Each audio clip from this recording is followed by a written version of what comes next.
Good day to you all at the Peterborough Rotary Club. My name is Christopher Bartlett, and today I'll present a talk entitled Coping with Climate Variability in the Pacific Islands. Now, what exactly is climate variability? Well, a simple definition is a climate pattern that differs from the norm or the expected. We have climate variability on typically a seasonal basis. So in the Pacific Islands, our two seasons, not winter and summer, in fact our two seasons are dry and wet. So when you have a climate pattern or a weather pattern that differs from this expected seasonality, that's what we call climate variability. And I'll be talking to you about how climate variability impacts on people's livelihoods here in the Pacific Islands. My case study is very specifically focused on the Republic of Vanuatu. Now, this is an independent nation in the South Pacific, formerly known as the New Hebrides, that is made up of 83 distinct islands spread out over 1,000 kilometers of ocean. Only 250,000 people live in the country of Vanuatu, and it is most definitely a developing country. Our GDP is quite low, and people depend very heavily on subsistence agriculture and fisheries for their livelihoods. I'd like to note, though, that Vanuatu, for several years running, has been ranked as the #1 most disaster-prone country in the world. Vanuatu suffers not only from climate-related disasters, stemming from things like cyclones, extreme rain events, droughts, but also from geological and geohazard disasters, such as tsunamis, volcanoes, and earthquakes. Now, as I mentioned, the people of Vanuatu depend heavily on their natural resources for their livelihoods.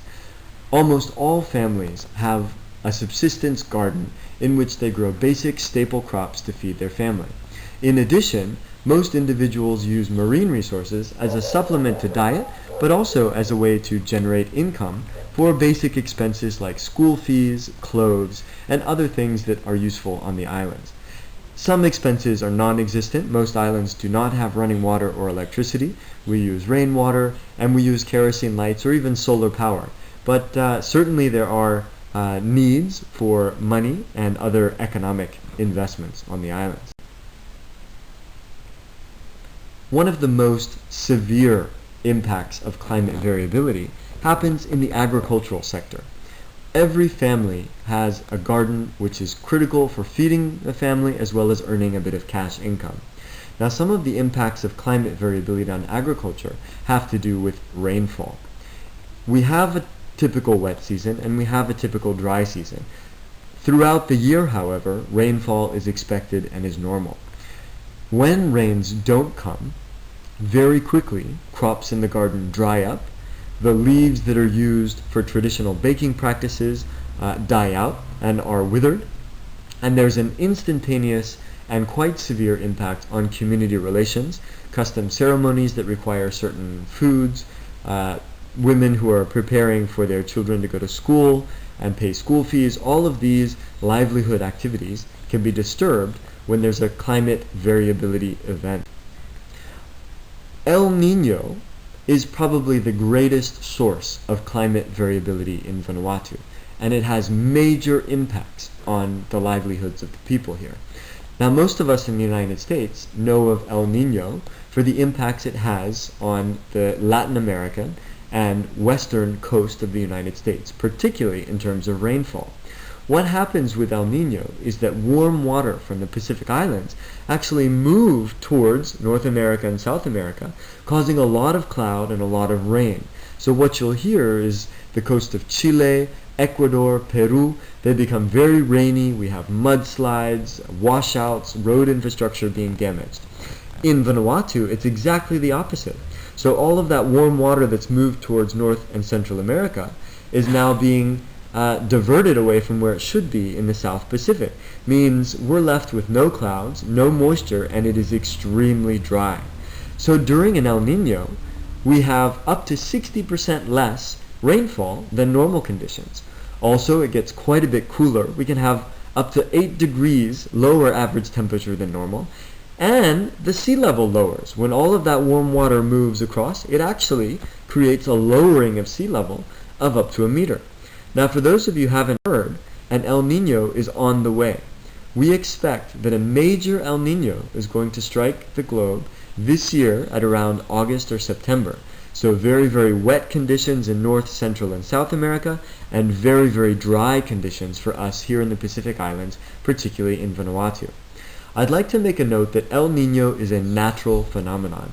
For as long as scientific records have been kept, and as long as the geological evidence is intact, we notice that every 5 to 7 years there is an ENSO phenomenon, either an El Nino or a La Nina. The latest science, however, indicates that the normal cycle of ENSO is in fact being exacerbated or sped up by anthropogenically caused climate change. Now, I won't get into climate change on this talk, but I will just remind us that an El Nino is on the way. This slide from the World Meteorological Organization indicates the outlook that by the end of this year, the last quarter of 2014, we expect the onset of an El Nino. In other words, Vanuatu needs to be very quickly ready to prepare for drought or very dry conditions towards the end of this year. So what does it actually mean for us here in Vanuatu? Well, this is just an example of how El Nino will likely impact our water security. Most communities in Vanuatu do not have access to piped water supply and depend almost entirely on either rainwater or groundwater in underground wells. What happens during an El Nino event is that the groundwater sources are depleted and almost very difficult to get clean underground well water, as well as our rainwater tanks completely dry up, and so communities are faced with severe water scarcity. Another impact of El Nino on the communities here in Vanuatu relates to the dry conditions in our forests and our grasslands. It's very common during drought periods that our grasslands will be subjected to bushfires, burn whole areas of islands, which then leads to erosion problems.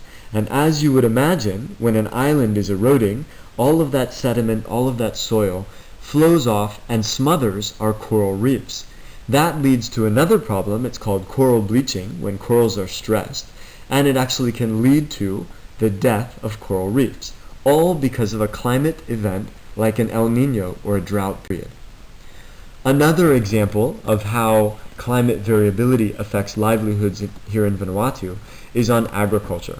As I mentioned, there is no piped water supply, and so all agriculture in Vanuatu is dependent on rainfall. And when rain doesn't fall, certainly crops are stressed, there's low productivity, and communities are then at a loss for food as well as income from their market activities. So I work for a program called the SPC-GIZ Coping with Climate Change in the Pacific Island Region program. This is a German government-sponsored initiative that is attempting to work with host governments, like the government of Vanuatu, to implement simple, low-cost, locally appropriate strategies for people to cope with climate variability, and long-term climate change. I'll just give you a few examples of some of the things that this program is attempting to do at the moment in Vanuatu. I think one of the most effective adaptation strategies to climate variability is to have communities be well prepared and have a plan in advance of a climate extreme occurring. So in terms of water scarcity, what happens when the community water tank goes dry, or when well water starts to be depleted because of an El Nino or a drought condition? We're working with various stakeholders, right from the national government down through provincial governments and in fact at the community level, to develop water management plans. Now, water management plan is only as effective as the early warning that you'll get to make sure that the management plan becomes implemented at a certain time. So our Department of Meteorology is already capable of giving a 3-month forecast on the expected amount of rainfall. Once we see that 3 months from today, rainfall will be below a certain threshold, then we issue an alert to the provincial governments and to the community leaders that their water management plan should take effect. It's quite a lot like we do in the United States with water restrictions for watering our lawn or washing cars. We do the same thing with communities and households.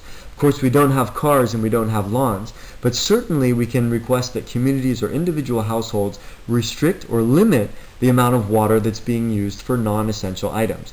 Drinking, cooking, of course those go on as normal, but other things like washing. Instead of washing in the fresh well water, you can wash your clothes in seawater and just do a quick rinse in fresh water. So very simple, low, cost-effective strategies that communities can implement. And we found that this has drastic effect on the amount of water that's available even during a drought or a climate extreme event like El Nino. Another example of an easily implementable adaptation strategy is to give fire danger ratings as well as fire danger warnings to farmers who are practicing subsistence agriculture. The most common cause of bushfires in Vanuatu is when they become out of control from a local garden burn. Most farmers in Vanuatu slash and burn their gardens before planting. The problem is when this slash and burning occurs when a particularly dry season is upon us. So what we're doing is working with the Department of Meteorology as well as the Department of Agriculture to issue fire danger ratings. When the Department of Meteorology notices that rainfall falls below a certain threshold, we then give an alert to the agricultural extension officers who advise farmers now is not a good time to burn your gardens. Or if you do burn your garden, make sure that you control it and you don't allow it to escape into the bushland. What this does is it allows a reduction in the amount of sediment that flows onto coral reefs caused by erosion from open gardens, and that then would cause a decline in the amount of coral that would die or be threatened because of this drought event. Another thing that we're doing is trying to blend fire warnings and coral bleach warnings. So when we know that a fire warning is imminent, we also give a warning to fishermen. We say the coral reefs are going to be particularly stressed over the next few weeks or over the next few months. Now is probably not a good time to go and use small nets on the reef, or to use spear guns which damage the reef, or to throw anchors from boats anywhere near coral or coral habitats. So we can combine both fire warnings for agriculture as well as reef warnings for fishermen to reduce some of the impacts that these climate extreme events have on communities. And another example of how we're helping communities to deal with climate variability is in agriculture. Some crops are intolerant of lack of rain. When it stops raining for a few weeks, or if there's a month without rain, they simply die. So what we're doing is trying to introduce different farming systems which give those crops an extra added buffer. I'll give you an example. One of the farming systems that we're working with quite frequently here is called alley cropping. This is when you plant a row of trees, you can see from the picture on the left, in a certain spacing, and then you plant your crops in between that row of trees. The trees actually provide shade, they help the soil retain moisture, they cut down on wind flow, which prevents crops from drying out. These types of farming systems make farmers that much more resilient to a drought period or to a climate extreme like El Nino. The other thing we're doing is trying to introduce drought or climate resilient crops, those crops that have a certain tolerance either for too much rainfall or too little rainfall. These crops exist in the Pacific. It's simply a matter of testing them scientifically and then sharing those planting materials with farmers throughout the country. You can see the gentleman in the black shirt. He's standing in front of a special tree called the sandalwood tree. Now this tree has been proven to be drought tolerant. So we're encouraging farmers to plant these types of crops so that they can be used as a buffer during climate extreme events like El Nino. Another example of an adaptation strategy for climate extremes or drought like El Nino is the preservation of food. Not just food for people, but food for animals. In Vanuatu, almost every family owns pigs. Pigs are an important part of the custom and the culture of our islands. The way that people feed pigs, however, is to go out and forage for pig food on a daily basis. So each morning the farmer will wake up, they'll go look for grasses and leaves and coconut and whatever's available in the bushland near the village to feed their pigs.